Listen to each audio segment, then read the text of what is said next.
other revolutionary masses by Chairman Mao since the Cultural Revolution began.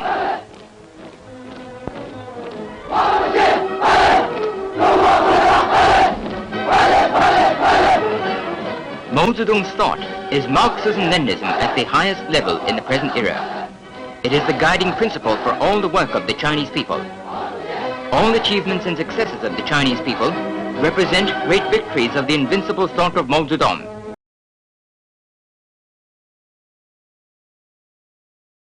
Greetings, comrades. My name is Riker Fuller.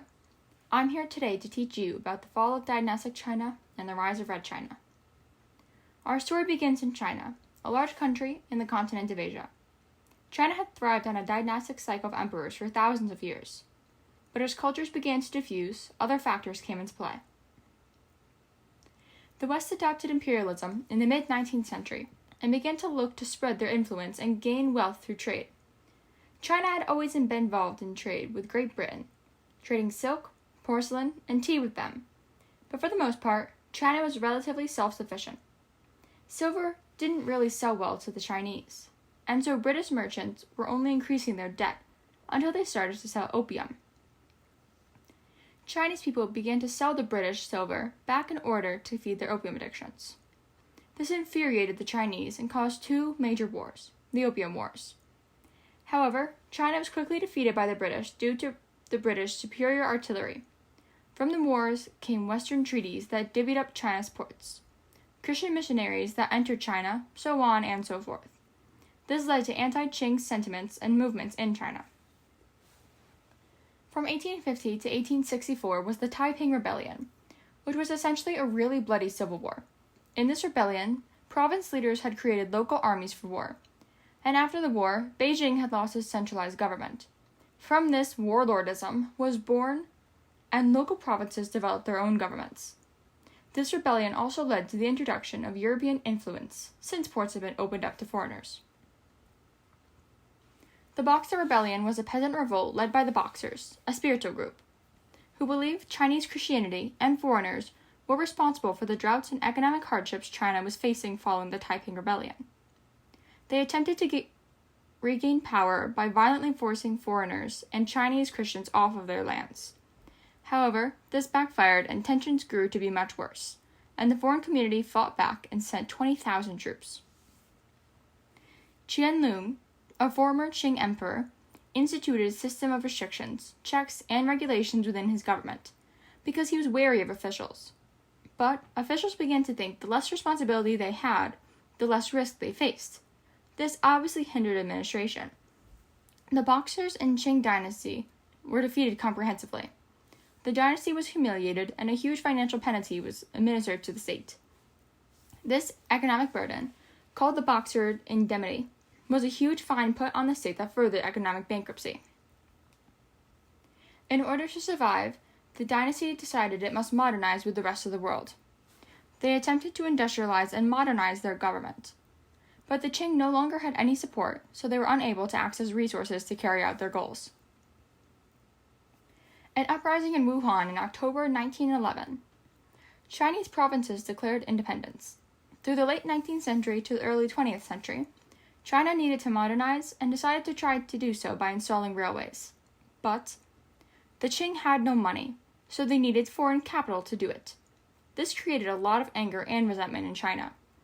Eventually, no group had loyalty to the dynasty.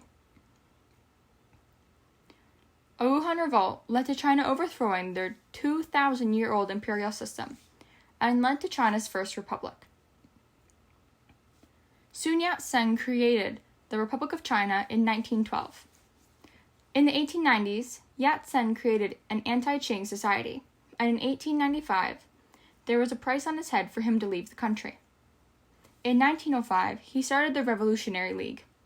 He strongly believed in the three People's Principles, which preached nationalism, China being run without foreigners, democracy, rule by parliament and constitution, and the people's livelihood.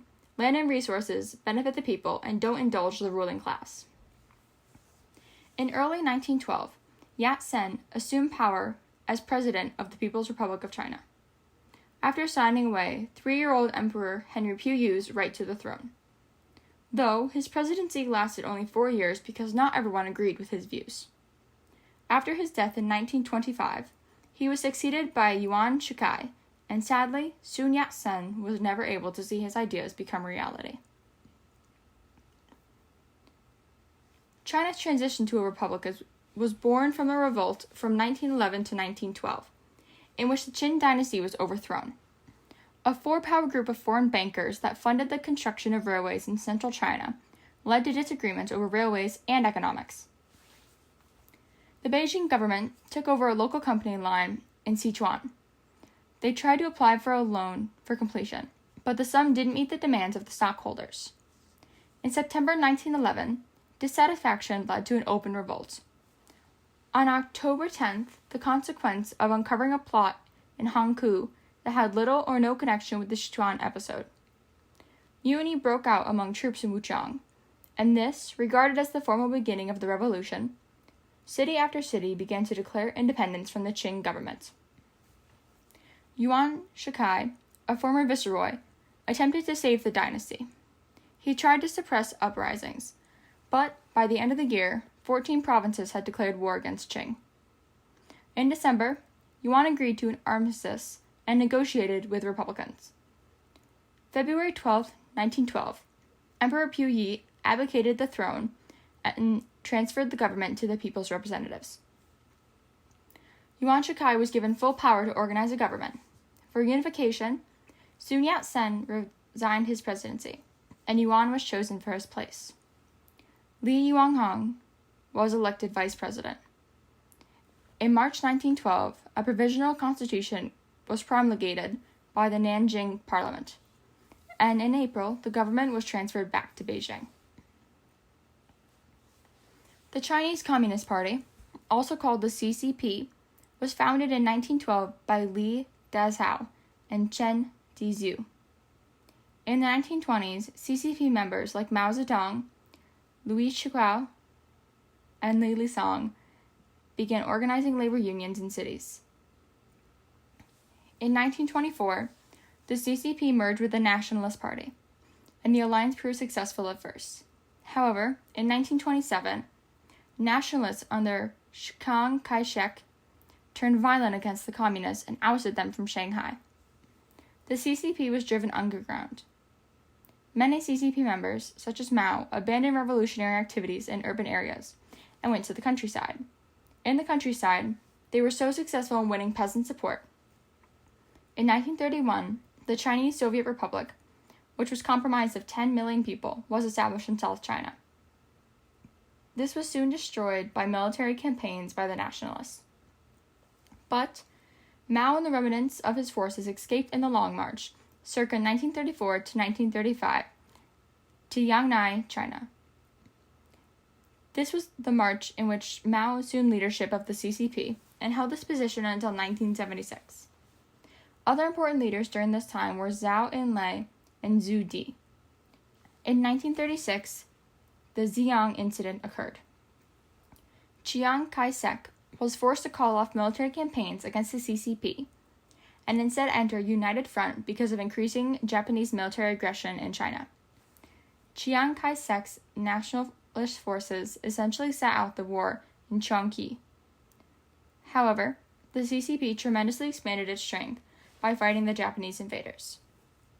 At the end of the war in 1945, the party controlled base areas of approximately 100 million people that had experienced army and workable political alliances between peasants, workers, the middle class, and small capitalists. In 1946, the Civil War began again, and the CCP's land reform programs increased its peasant support. The nationalists' ineptitude and demoralization cost them their little support. With no support left, the nationalists fled to Taiwan. The CCP then founded the People's Republic of China. The CCP had big disagreements within itself over the course of the country's development. They initially adopted the Soviet model for development and allied itself with the Soviet Union. But the CCP and the Communist Party of the Soviet Union, CPSU, soon found themselves at odds over foreign policy and ideology. As the 1950s ended, the CCP and the CPSU broke their close ties with one another.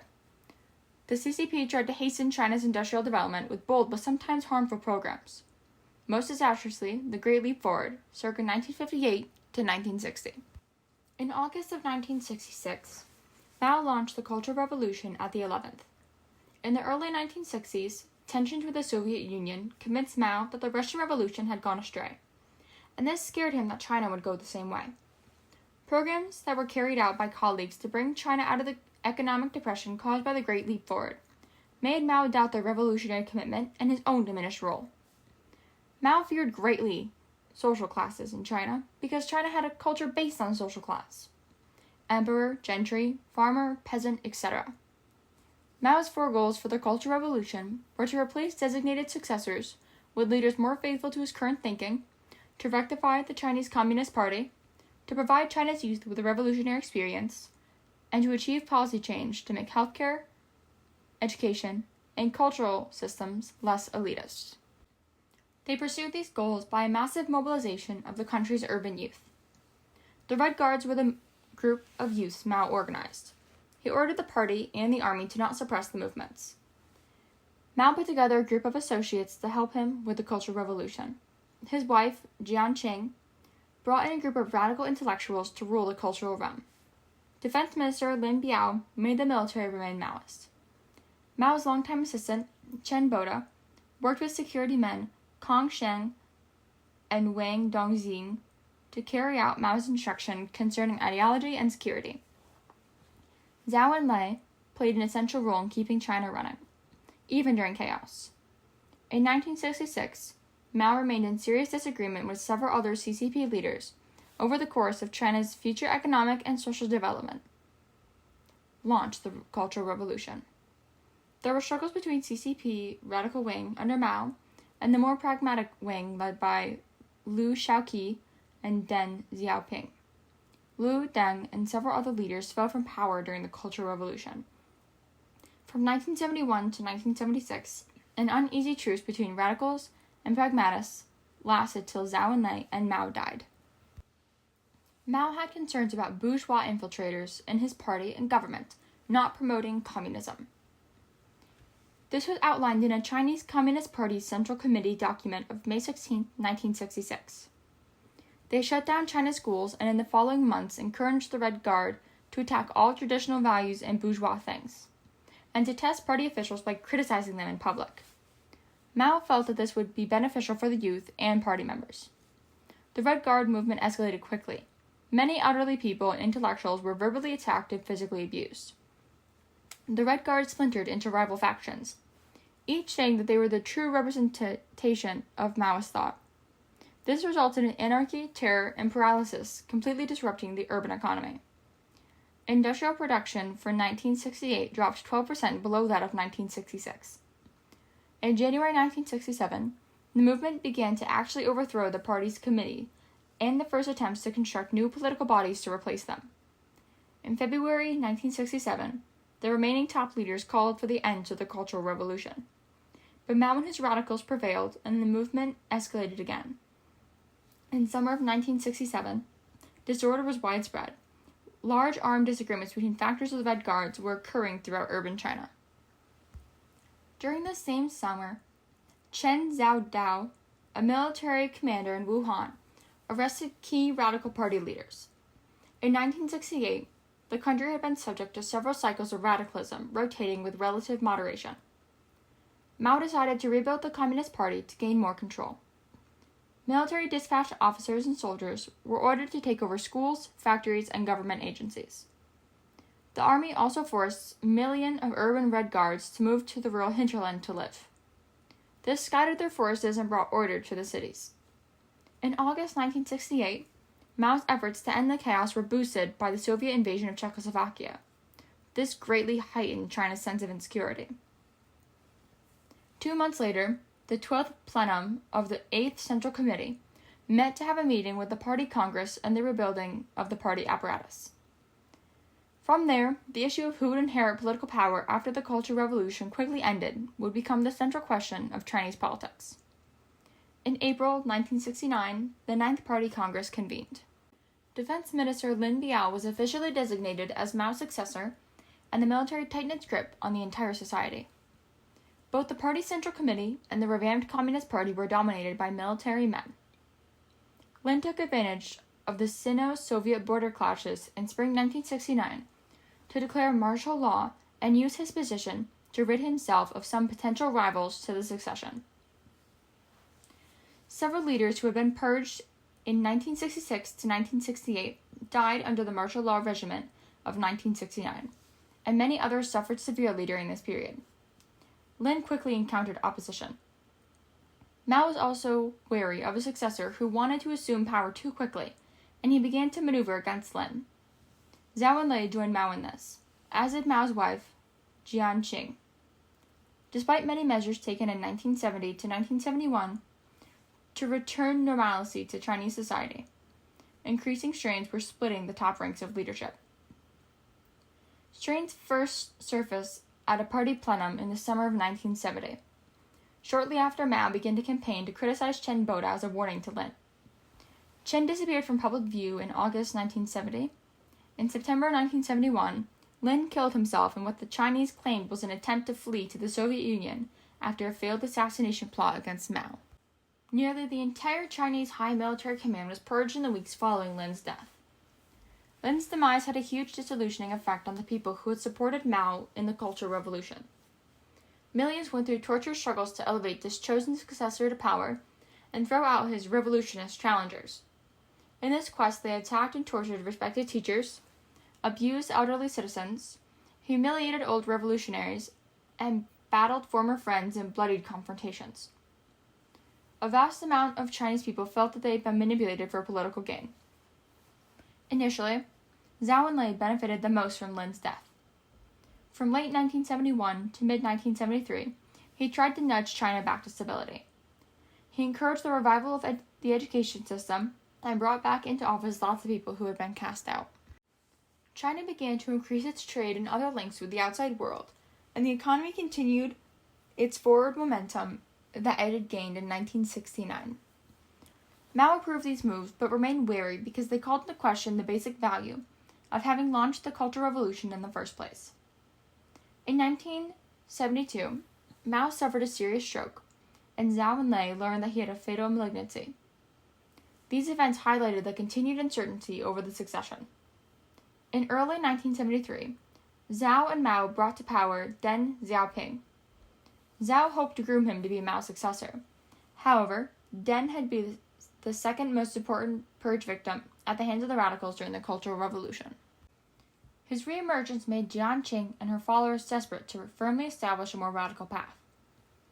From mid-1973 to September 1976, Mao's death, Chinese politics shifted back and forth between Jiang Qing and those who supported her, Wang Haozuen, Zhang Junqiao, and Yao Wenyang, and the Zhao Deng group. Jiang Qing's beliefs included ideology, political mobilization, class struggle, anti-intellectualism, egalitarianism, and xenophobia. Zhao Deng's beliefs included economic growth, stability, educational progress, and a pragmatic foreign policy. Mao tried unsuccessfully to maintain between these forces while he struggled to find a successor who would embody his preferred combination of each. From mid-1973 to mid-1974, the radicals were ascendant. They had a campaign that used criticism of Lin Biao and of Confucius as a thinly veiled vehicle for attacking Zhao and his policies. In July 1974, the resulting economic decline and increasing chaos made Mao shift back towards Zhao and Deng. With Zhao hospitalized, Deng assumed increasing power from summer of 1974 to the late fall of 1975. When the radicals finally convinced Mao that Deng's policies would lead eventually to the rejection of the Cultural Revolution and of Mao himself, Mao then sanctioned criticism of these policies by means of wall posters, Dazibao, which had become a favored method of propaganda for the radicals. In January 1976, Zhao died, and Deng was formally purged with Mao's backing in April. Only Mao's death in September, and the purge of Jiang Qing and her supporters by a coalition of police, political, and military leaders in October of 1976 paved the way for Deng's subsequent reemergence in 1977.